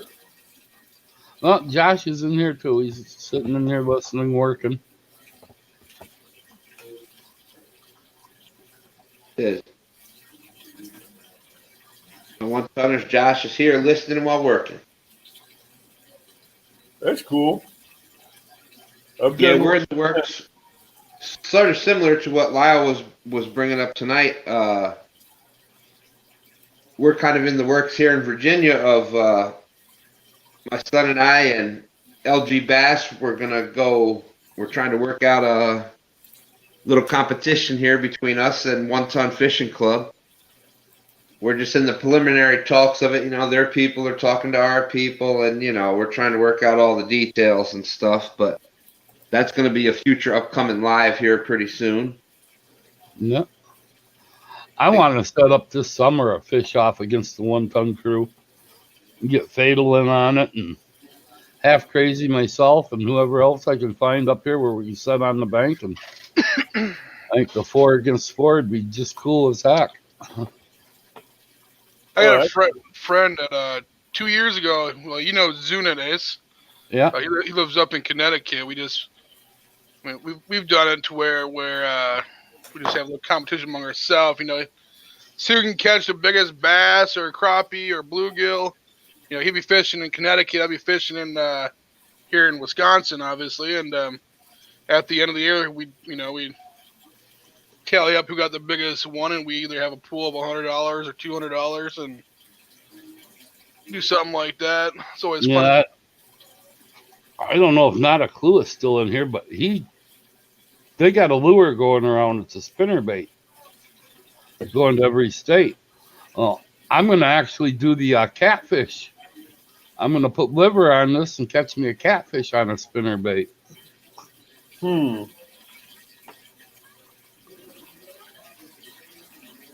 That'd be something. Yeah. Yeah, well, that what Ace had just said about 1 ton there. I think I would have to. Invoke my honorary 1 tonner card.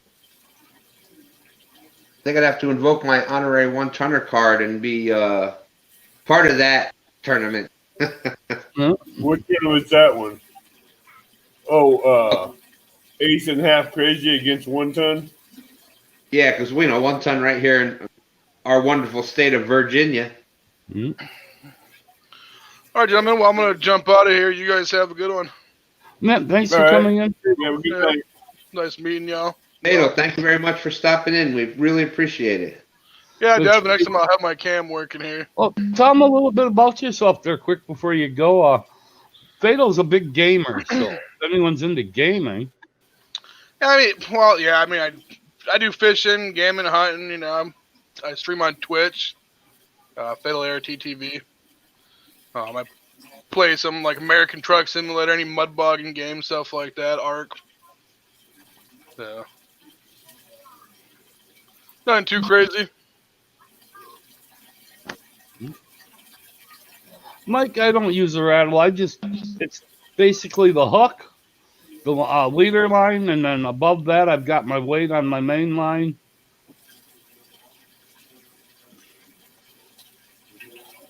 Once Mike, in a while, I normally fish in the James River, which has current. So I have been using. I haven't. Rewind. I didn't really used to use my whole setup before was I used to use basically a high-low rig or a Kentucky rig with sinker on the bottom. That's what I used to use. Then within the past couple of years, we started switching over to a lot of Carolina rigs. Then we started doing some Santee rigs in there, you know, where you got the float. But lately we've been adding in some rattles or some demon dragons. Hey Jason, I sent you a message on Facebook.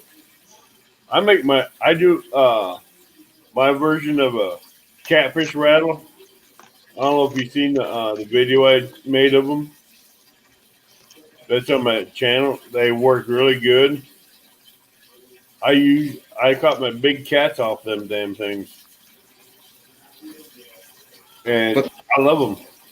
To answer your question, Mike, I think if you're bank fishing a pond where there's no real current or anything and you're using cut bait, I don't think it makes a difference. If you've got live bait on where the bait is actually moving and making the rattle make a little noise, I think it'll help.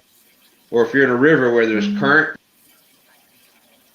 if you're in a river where there's current and it's the current is making the rattle, I think it helps. We've had a couple of nights where we had pole with the rattle, pole without, and the pole with the rattle was getting the bite. So it's Right.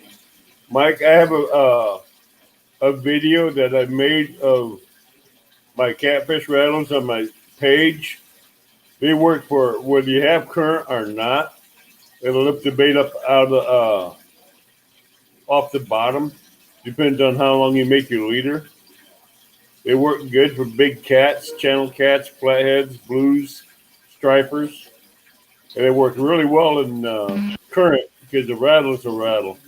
But if you put a live bait on there and cut the tail off, leave him alive, but just cut the tail fin off, he'll swim around out there with a little blood dripping out of the back of that tail and make it like a scent attractant,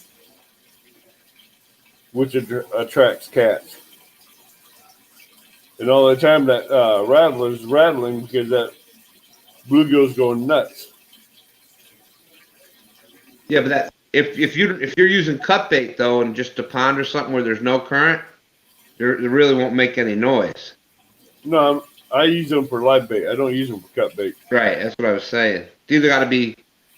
If The I only do, one that makes a difference if it's making noise. So you either got to have live bait or current, one or the other. but if I'm doing cut bait, I just put a pinch float on there. Sometimes, when it gets to the colder water where they're hugging down closer to the bottom, then you just want to use a straight Carolina rig. That's all I do when it gets cold. I think you were actually the one that came up with the idea there for Chunky. My basic rig is what he uses there, but I don't have the rattles. I'll put the float on sometimes, and sometimes I'll take the float off. But otherwise, I give Chunky a good idea to remodify his rattles. yeah, top and bottom. And with those rubber bead stops, Yeah. you can adjust your rattlers and beads and everything, how far away you want from the hook or how close you want it. I gotta find where to get them rubber bead stops.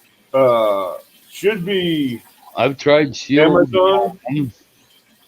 Amazon should have them. Should be Dell's Tackle or one of those other places. You should be able to get that stuff.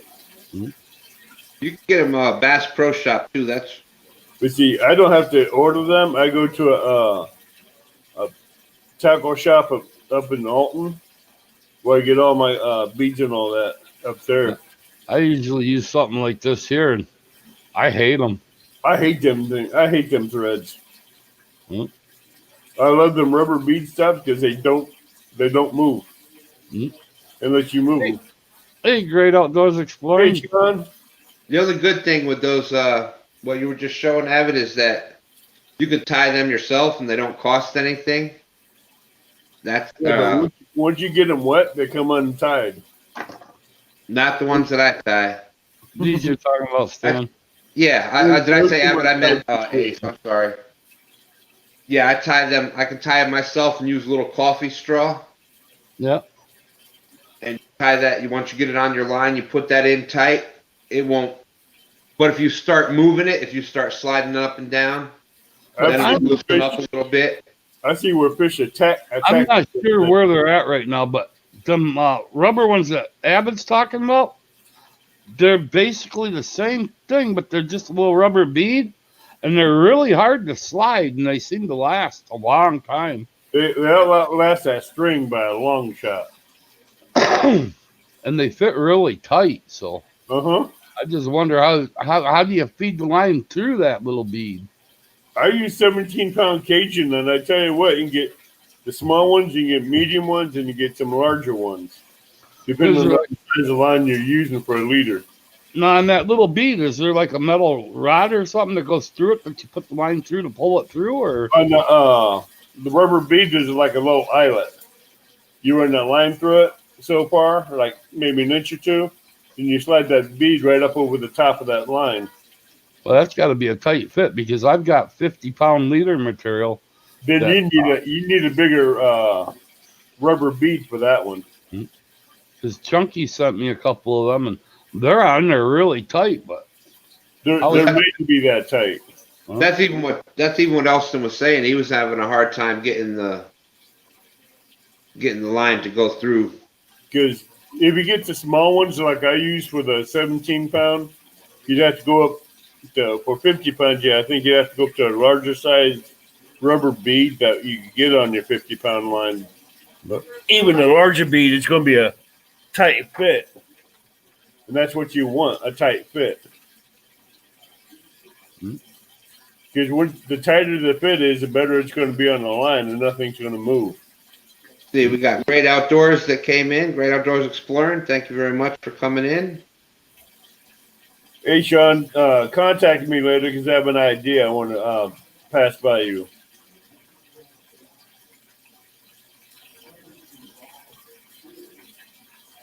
It's going to be on one of my live streams for like a survival thing. The one attempt survival.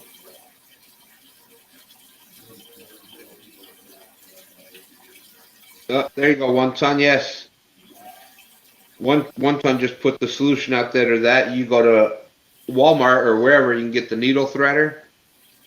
That's that thin metal. You push that through. Still, you're still gonna have a kind of an issue trying to pull it back through because now you're pulling back double through. You're pulling back through double 50 pounds. See, there's little rubber bobber stops. They have a little eyelet that you run a line through. Once you get 2 inches through there, you take that bead and pull it over the line. All right. Because those bobber stops have a little eyelet. So you got to be careful not to mash those eyelets down, or you're going to be fighting to get the damn things opened up again on that real fine, thin wire. Because that stuff is, I tell you what. Yeah, I used to use like these little black washers. Those will work too. But they're real loose on the line, so I mean. That's on your 50-pound? Yeah. You want to go to a smaller size for 50-pound. And see, I couldn't find anything smaller than actually what I've got here. It actually works really good for where the weight slams against the swivel. Oh, you're talking about a bead. No, this is just a little round rubber O-ring. Right, that's a rubber bead to protect your swivel. Yeah, protect the knot. Right, I got them too. But I'm going to go, once I get some more of those bobber stops up from Alton, I'm going to go do I'll probably show you guys how to redo them things, make them things on the live stream one Friday night. Well, when you go to order more of them, wherever you're getting them from, let me know ahead of time, and I'll send you some money down and have you order a bunch extra to send up. I have no problem picking up extra. Because I've looked all over up here, and I found the threaders at Walmart, like 1 ton put in there, but you can't find the little rubber beads. You find all the bracelet stuff, but the hole is way too big for what I need. Right. You need something smaller. What? Like the ones I've been using. Because I use a small rubber bead on those bobber stops on 17-pound Cajun, and I tell you what, that is tight on Cajun line, and that rubber bobber stop does not want to move. I use 65 and 80-pound braid as my main line, but then I've got the 50-pound the clear. Yeah. Mono, and then I've got the it's actually 50-pound Cajun too that I've got in there, the red. Yeah. I don't go anything over 20 pounds. I'm like my son. I like to horse them in quick. We're in real heavy, fast water, and well, see, you can get them out of that fast current, the easier it is to get them the rest of the way. That 17-pound Cajun, I've learned I've learned how strong that stuff is. Mm. It pulled a 2,000-pound bass boat out of the middle of Horseshoe Lake without the boat operator. I pulled it in the middle of water because the sign says no wading or swimming. I hooked into it and I pulled it in with that 17-pound cage, and it didn't stretch it. It didn't break it. It just pulled that boat in like it was a tow cable. So I know how strong that Cajun line is. And if it'll pull in a 2,000-pound bass boat, it's going to pull in any catfish I want. No. Oh, shoot. I use that, what's it called? Hercules. It's not the 4 braid, it's the 8 braid, 80 pound. And that stuff you can't break either. You snap your rod before you break the line. A friend of mine videoed that and sent me the video, and I emailed that video to Zubco that makes the Cajun line. Yeah. I got a reply back and they go, "Did you really land that boat?" I'm like, "Yeah." With your line in an 18-foot catfish rod. With an 8-ounce weight. I hit that damn boat. You could hear when that sinker hit. It hit that opposite wall and then went thud. Pulled it across, wrapped it into the steering column, and brought that boat in sideways. Guy didn't complain about the dent in the side of his boat. He's just lucky to have his boat back.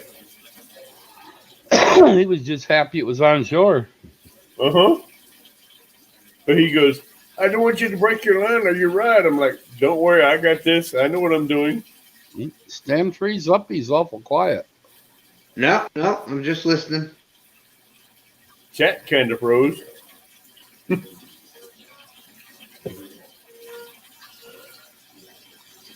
Yeah, I haven't checked Hobby Lobby for the barber stops. No, that's a good idea. I didn't think of that. We got Joanne's and we got Michael's here. I should try them. See what they I got got. so many damn hobby stores down here for the women. It's hard to go in there and find the beads I want because the time I go in there, they have all the beads torn apart, went in every different damn direction. Yep, they've got some. If you go in and look, a lot of times they'll have some clearance sections and whatnot where you can find some decent stuff too. That's what I like about Walmart about this time of year. You go in there and they already have clearance sections for your fishing gear, your catfish gear, and you can wipe them out. This stuff probably ain't going to show either because of my cam. Oh, maybe it will. I'm actually going to start making a bunch of dragon weights. Oh, with that line? Yeah, paracord. Yeah. Just pull the center weight out of the paracord and fill it full of BBs or lead. Well, Great Outdoors, I think your question there. Myself, I fish. We can fish all winter long because we really don't get water froze over here in Virginia. I fish all winter long, plus I do new strategies for next year. I'm going to be strategizing for next year, and then we're going to go out with Half Crazy. We're going to do a bunch of ice fishing this year if we get enough ice. Last year we didn't have enough ice too, but last year I went fishing underneath the bridge because the ice was so thin and it's all melted underneath the bridge, and all I was catching is 14 and 16-inch crappie and bluegills. Yeah. But I'm thinking we need to move south down there to Virginia and down that area. They don't get the ice down there like we do up here. But see, I like going to Wren Lake. Wren Lake you can't beat. I used to fish that when I was a kid. You can't beat that with the crappie and bluegills. That and the Fox River. Lily Lake there in McHenry. I don't know if you've ever fished in that or wondered. Them are two great crappie and bluegill spots They too. got the big bluegills in that lake. Oh yeah. Yeah, Josh, I hear you. Fishing. I used to ice fish up in upstate New York, and that northeast ice fishing, that's hard to beat. 3/4 pound bluegills. Well, I used to live right there in Lakeland Park on the Lily Lake, and Oh, the big cats will come out and play if you Oh, throw the right bait. wow. All right, well, listen, guys, I'm jumping off of here. Feel free to keep on going. no, I've actually got to shut down too. We've already been up. Holy cow, almost 2 hours. 2.5 hours almost. It's telling me an hour and 55 minutes. Yeah, Okay. one time I agree. Here in Virginia, the biggest blues come out. We catch more bigger blues in, say, January, February, March than pretty much at any other time of the year. You see, I go down below Carlisle Dam in the wintertime and catch big cats. All right, Mike, thank you very much. Thank you for coming in. Josh and I go Art, to one time. Appreciate y'all being in. dam. All right, so I'm jumping out. Everybody have a great night. We'll talk to y'all very, very soon. Yeah, thanks everybody for coming in, like Stan said, and thank you, Stan, for being in here tonight with me again, and Avid, and You're welcome. we'll catch you all later. Good night.